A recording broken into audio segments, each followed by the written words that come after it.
ایک کانٹریکٹ لیا کہ اس ملک میں ہندو مسلم سکھ عیسائی سب کے سب مل جل کر زندگی گزاریں گے، اس لیے کہ سب نے مل کر جل کر اس ملک کو آزاد کرایا ہے۔ ہندوستان کے پرائم منسٹر ہر سال 15 اگست اور 26 جنوری کو دہلی کے اندر لال قلعے کے اوپر کھڑے رہ کر ہندوستان کے پرچم کو لہراتے ہیں اور اس کے بعد یہ دعویٰ کرتے ہیں کہ ہم ایک آزاد ملک کے اندر اپنی زندگی گزار رہے ہیں، ہم ایک جمہوری ملک کے اندر اپنی زندگی گزار رہے ہیں۔ ہم تمام ان سے پوچھنا چاہتے ہیں کہ آزاد تو ہم نے اس ملک کو کیا ہے، بڑی قربانیاں اس کے لیے ہمارے علماء نے دی ہے، لیکن تم نے اس آزادی کو غلط طریقے سے ہندوستان پر حکومت کر رہے ہیں اور آزادی کا نام و نشان مٹانے کی تم کوشش کر رہے ہیں۔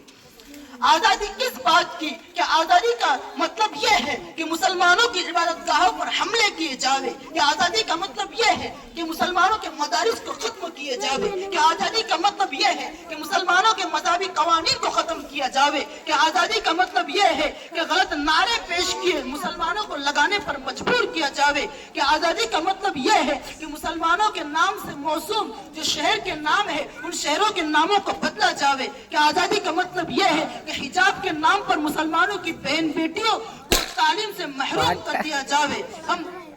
ان سے کہتے ہیں کہ اس ہندوستان کو اگر آزاد کرایا ہے ہمارے رہنماؤں نے تو ہندوستان کو اس آزادی کی لاج رکھی جاوے اور ہندوستانیوں پر صحیح طریقے سے حکومت کی جاوے۔